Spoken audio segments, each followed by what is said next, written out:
Social మీడియాలో వాళ్ళకి నచ్చినట్టు మాట్లాడి లేకపోతే సినిమాలు తీసి వీళ్ళ మీద కేసులు పెట్టి అరెస్టులు చేస్తున్నారు. ఆ ప్రాసెస్ రైట్ అంటారా రాంగ్ అంటారా? చేయొచ్చా చేయకూడదా? ఒకటి అండి, సోషల్ మీడియాకి కొన్ని టర్మ్స్ అండ్ కండిషన్స్ ఉన్నాయి. అవునా? సోషల్ మీడియాలో కొన్ని కంటెంట్స్ అప్లోడ్ అవ్వవు, స్ట్రైక్ పడిపోతుంది. ఫేస్బుక్ అంతే, ట్విట్టర్ అంతే. అవునా? అది తీసుకునిందంటే అర్థం ఏంటి? గ్లోబల్ వైజ్ గా వాళ్ళ పాలసీకి తగ్గట్టుగా ఆ కంటెంట్ కానీ ఆ టెక్స్ట్ కానీ ఆ ఇమేజ్ కానీ ఉంది అని అర్థం. అవునా? అది యాక్సెప్ట్ చేసింది అన్నప్పుడు డిలీట్ అవ్వలేదు అంటే I followed that rules and regulations. అవునా? వీళ్ళ జ్యూరిస్డిక్షన్ ఎక్కడో ఇంటర్నేషనల్లో ఇంకో చోట ఉంటుంది. ఆ గవర్నమెంట్తో లేదా కన్సర్న్ గవర్నమెంట్తో టైఅప్ అయి ఉంటారు. ఇప్పుడు ఫస్ట్ పనిష్ చేయాల్సింది ఎవరిని? ఇప్పుడు మీకు బెస్ట్ ఎగ్జాంపుల్ ఒకటి చెప్తాను చూడండి. రెగ్యులర్గా చూస్తుంటారు, ఒక లారీలో ఇసుకనో లేకపోతే ఏదో ట్రాన్స్పోర్ట్ జరుగుతుందండి. దాంట్లో ఒక 2 బాటిళ్ళు లిక్కర్ బాటిల్ ఉన్నాయి. పాపం అది ఆ లారీ ఓనర్కి తెలియదు, ఆ లారీ డ్రైవర్కి తెలియదు. ఎవరో వాళ్ళకి తెలిసిన వ్యక్తి ఎక్కాడు, ఆ లిక్కర్ బాటిల్ దొరికే, పోలీసు వాళ్ళు పట్టుకున్నారు. రైట్? లిక్కర్ బాటిల్ దొరికే. లిక్కర్ బాటిల్ తీసుకొచ్చింది ఎవరో ఎక్స్ అనే వ్యక్తి. ఎవరిని అరెస్ట్ చేయాలి? ఆ వ్యక్తిని అరెస్ట్ చేయాలి, లిక్కర్ బాటిల్ తీసుకెళ్ళాలి. కానీ పోలీసు వాళ్ళు ఏం చేస్తారు?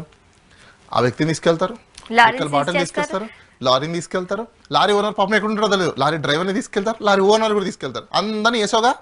ఇప్పుడు ఇక్కడ పోలీసు వాళ్ళు దీంట్లో ఏం చేయాలి? సోషల్ మీడియాలో యాజ్ ఇట్ ఈస్ తీసుకోండి. ఇప్పుడు వీళ్ళ మీద కేసు పెడితే యూట్యూబ్ మీద కేసు పెట్టు, ఫేస్బుక్ మీద కేసు పెట్టు, ట్విట్టర్ మీద ఎలాన్ మస్క్ మీద కేసు పెట్టు, వాళ్ళని కూడా పట్టుకురా. ఇవి చేయాలి కదా. మరి ఇవన్నీ చేయకుండా ఓన్లీ ఆ పెట్టిన వాళ్ళ మీదనే అంటే సోర్స్ కల్పించింది ఎవరు? ప్లాట్ఫామ్ ఇచ్చింది ఎవరు? ప్లాట్ఫామ్ ఇచ్చింది ట్విట్టర్, వాడిని పట్టుకురా. ఫేస్బుక్, వాడిని పట్టుకురా. యూట్యూబ్, వాడిని పట్టుకురా. నో ఎగ్జాంపుల్ మీకు ఎందుకు వేరియేషన్ చూపిస్తున్నానంటే, ఈ కేసులో అయితే ఇలా చేస్తారు. అంటే ఎవరు డిఫైన్ చేశారు? ఇది ఇన్వెస్టిగేషన్, అంతా ఇన్వెస్టిగేషనేగా. దేంట్లో అయినా అదే సెక్షన్సేగా, అదే ప్రొసీజరేగా. మరి ఇక్కడైతే వర్తించదు, ఇక్కడైతే ఇలా మోడ్ ఆఫ్ ఆపరెంటిస్ రెండు ఒకటే కదా. ఇప్పుడు ఇదే దాంతో ఒక జర్నలిస్ట్ ఉన్న ఆయన, అడ్వకేట్ కూడా, ఆయన ఒక 2 ఎగ్జాంపుల్స్ చూశారు. ఇలా పెట్టిన వాళ్ళ మీద ఒక చిన్న పిల్ల తల్లి ఆమె మీద ఎట్లా కేసులు పెట్టారని. ఇంకొకటి ఏదో ఆయనకు బాధాకరమైన విషయాలు ఒక 2 సందర్భాలు చూసి ఇది కరెక్ట్ కాదు, అరెస్ట్ చేస్తే 2 రాజకీయ పార్టీకి సంబంధించిన నేతలను అరెస్ట్ చేయాల్సి ఉండే, సో తను ఏదో అనుకుని మీరు అన్నట్టుగా ఒక పిల్లేశారు. దానికి కోర్టు ఏం చేసింది? 4 మొట్టికేలేసి కాస్త జరిమానా విధించింది. మరి ఇక్కడ మనం ఏమనాలి? అట్లా పడితే అలా మాట్లాడిన దాన్ని ఎట్లా సమర్థిస్తారు అని కూడా కోర్టు చివాట్లు పెట్టినట్టు వార్త. నేను ఒక క్వశ్చన్ చెప్తాను. అసలు ఆ కోర్టులో ఏం ఆర్గ్యుమెంట్ జరిగిందో, ఆ కేసు ఏంటో, ఎందుకు ఫైన్ వేసిందో, ఇవన్నీ మనం చూడాల్సిన అంశం. కోర్టు ఊరికే ఫైన్ వేయదు. ఒకటి అది ప్రైవేట్ కి సంబంధించిన అంశం. ఏది? కేసులు పెట్టుకోవడం. ఇవన్నీ ప్రైవేట్ కేసులు వేసుకోవాలి. అంటే private in the sense person వేసుకోవాలి. పబ్లిక్ ఇంట్రెస్ట్ వేయడానికి లేదు. పబ్లిక్ ఇంట్రెస్ట్ అనే వేసే విధానాలు వేరుంటాయి. అది పబ్లిక్ ఇంట్రెస్ట్ కింద తీసుకొని మిస్యూజ్ చేస్తున్నారని చెప్పేసి కోర్టు ఫైన్ వేయడంలో అది డిఫరెంట్ స్టోరీ. దాన్ని మనము ఇప్పుడు మీరు ఇంటర్ప్రిటేషన్ చేసుకుంటున్నారు. మీడియా ఫైన్ వేసింది కాబట్టి అంటే కోర్టు మీకు ప్రొసీడ్ చేయమని చెప్పి అర్థమా? అలా రాయలేదుగా. మనం ఊహించుకుంటున్నాం. అంతేగాని అది ఎందుకు, ఏ సందర్భంలో వేసింది ఏంటనేది కూడా మనం చూడాలి. అవన్నీ కూడా ఆ కాంటెక్స్ట్ చూడకుండా ఎలా చేస్తాం? సపోజ్ ఇప్పుడు మీరు అన్నారు ఒకరికి చేయలేదు, ఒకరికి చేశారన్నప్పుడు దానికి సంబంధించిన ఆ వ్యక్తి ఎవరైతే ఉంటారో వాళ్ళు రిట్ అయ్యాలి. ఎఫెక్ట్ అయింది వాళ్ళు కదా. ఎప్పుడు మనం థర్డ్ పిల్ అంటే ఏంటంటే మీకు అది కూడా అర్థం చెప్తాను చూడండి.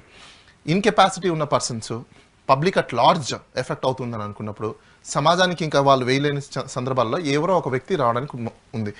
అయితే చాలామంది ఈ మధ్యకాలంలో ఒక కొత్త ట్రెండ్ తీసుకొచ్చారు. ఎవరైనా కేసు పెట్టేయచ్చు అని చెప్పేసి. మీ హ్యావ్ మీద అందరికీ చెప్పబోతున్నాను చూడండి. ఎఫ్ఐఆర్ కట్టేటప్పుడు కంప్లైంట్ ఆర్ ఇన్ఫర్మెంట్ అని ఉంటుంది. ఇన్ఫర్మెంట్ అంటే అర్థము ఆ సమాచారం తెలిసిన వ్యక్తి అని అర్థం. ఇవ్వచ్చు, ఇవ్వకూడదు అనట్లేదు. కానీ ఇన్ఫర్మెంట్ ఎప్పుడు ఇన్ఫర్మేషన్ ఇవ్వాలనేది కూడా చూసుకోవాలి.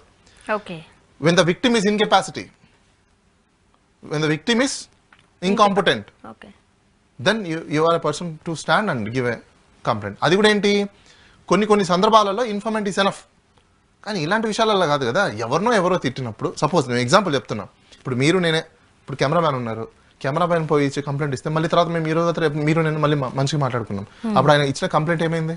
Falls complaint. అవునా? ఆ కంప్లైంట్ తీసుకొని ఫర్ ఎగ్జాంపుల్ ఇప్పుడు మిమ్మల్ని హెరాస్ చేశారు పోలీసు వాళ్ళు, అప్పుడు నష్టపోయింది ఎవరు? మీరు. అవునా? కొద్ది రోజుల తర్వాత నేను మళ్ళీ మంచిగా ఉన్నాం, మళ్ళీ ఫ్రెండ్స్ అయిపోయాం, మళ్ళీ కలిసినాం, మళ్ళీ మాట్లాడుకున్నాం. దానివల్ల కానీ మీరైతే హెరాస్ అయ్యారా? మీరైతే బాధ చెందారా? మరి ఇవన్నీ ఎవరు ఇవ్వాలి? అంటే మైండ్ అప్లికేషన్ లేకుండా చేసిన ఒక యాక్ట్ని లా ప్రకారంగానే ఇల్లీగల్గా చేశారు. నువ్వు లాని డ్యూ కేర్ అంటారు దానికి. డ్యూ కేర్ ప్రొసీజర్ ఉంటుంది ఒకటి. డ్యూ కేర్ ప్రొసీజర్ని ఫాలో అవ్వకపోతే, ఎందుకు డ్యూ కేర్ అని అంటున్నాం? నువ్వు చేసేది చాలా కేర్గా చేయాలి, చాలా కాన్షియస్గా చేయాలి, నీ మైండ్ అప్లై చేయాలి అని అంటారు. అలా చేయకుండా చేస్తే నెగ్లెక్ట్గా ఏమంటారు? Negligence of duties, dereliction of duties. Negligence of duties, dereliction of duties చేస్తే ఏం చేయాలి? సో సర్వీస్ ఎఫెక్ట్, మీ మీద చర్య తీసుకోమని కంప్లైంట్ చేయాలి. అప్పుడు ఎవరికి లాసు? Obviously then right.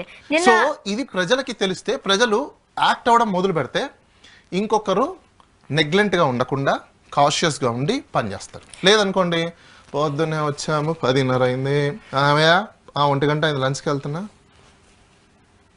4:30 అయిపోయిందమ్మా రేపండి, ఇది పోదు. ఇంకా ఎన్ని రోజులని నాకు అర్థం కాలేదు. ఏ సొసైటీలో ఉన్నాం మనం? ఇంకా చట్టంలో ప్రతి ఒక్కటి మనకు ఉంది. ప్రతి ఒక్కటి ఉంది చట్టం. రైట్. సో మనం తెలుసుకుని, even section 29 Indian police act లో క్లియర్ గా ఉంది, ఒక వ్యక్తిని ఎవరు అన్వాంటెడ్ గా ట్రీట్ చేయకూడదు, అన్వాంటెడ్ బిహేవియర్ ఉండకూడదు. Right. Section 29 of Indian police act అందులో ఉంటది.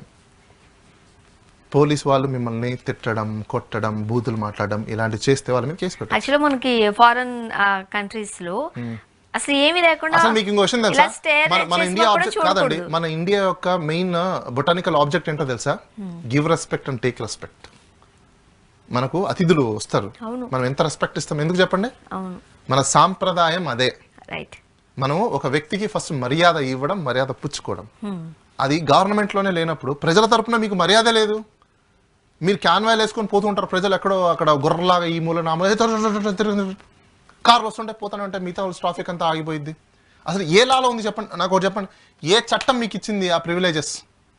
ఒకటి, ట్రాఫిక్ వాళ్ళకి ఇలాంటి ఇంపార్టెంట్ వాళ్ళు విఐపీలు వెళ్ళేటప్పుడు అబ్స్ట్రక్షన్ లేకుండా, ట్రాఫిక్ కి అబ్స్ట్రక్షన్ లేకుండా రూట్ ని క్లియర్ చేయాలి, అంతే. అలా అని చెప్పేసి మొత్తం అందరం ట్రాఫిక్ అంతా ఆపేసి వెళ్ళండి పంపిమని కాదు. ఏ చట్టం చెప్తుంది మీకు చెప్పండి?